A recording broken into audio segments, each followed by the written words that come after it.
ప్రముఖ music concert cold play ఎపిసోడ్లో మరో కీలక మలుపు తిరిగింది. కంపెనీ మాజీ సీఈఓ యాండీ బైరన్ను కౌగలించుకున్నందుకు అమెరికా టెక్ సంస్థ Astronomer chief people's officer Kristin కబోట్ను సైతం సంస్థ బయటకు సాగనంపింది. సంస్థ పరువు తీశారంటూ ఆమెతో బలవంతంగా రాజీనామా చేయించింది. ఈ క్రమంలో హ్యూమన్ రిసోర్స్ చీఫ్ కాబోట్ ఇప్పుడు తమ కంపెనీలో లేరని రాజీనామా చేశారంటూ ఆస్ట్రానమర్ ఓ ప్రకటనలో తెలిపింది. గత బుధవారం మాసెచ్యూసెట్స్ స్టేట్ బోస్టన్లోని గిల్లెట్ స్టేడియంలో కోల్డ్ ప్లే కాన్సర్ట్ జరిగింది. ఈ కాన్సర్ట్కు Astronomer CEO Andy Byron, HR head Kristin కబోట్లు హాజరయ్యారు. అయితే కాన్సర్ట్ జరిగే సమయంలో యాండీ, క్రిస్టిన్ ఒకరినొకరు గట్టిగా ఆలింగనం చేసుకొని కనిపించారు.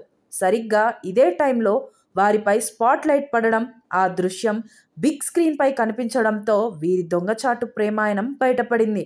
సీఈఓ వ్యవహారం ఆయన స్థాయికి తగ్గట్టుగా లేదని నెటిజన్లు చులకలు వేశారు. ఇద్దరికి పెళ్లై పిల్లలున్నారు. కాగా సీఈఓకు విడాకులు ఇవ్వనున్నట్లు ఆయన భార్య ఇప్పటికే సంకేతాలిచ్చింది.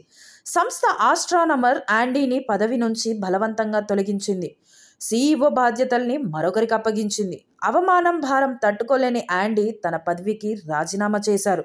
ఈ క్రమంలో హెచ్ఆర్ హెడ్ క్రిస్టిన్ కబోట్ సైతం సంస్థకు రాజీనామా చేయడం టెక్ వర్గాల్లో చర్చనీయాంశంగా మారింది.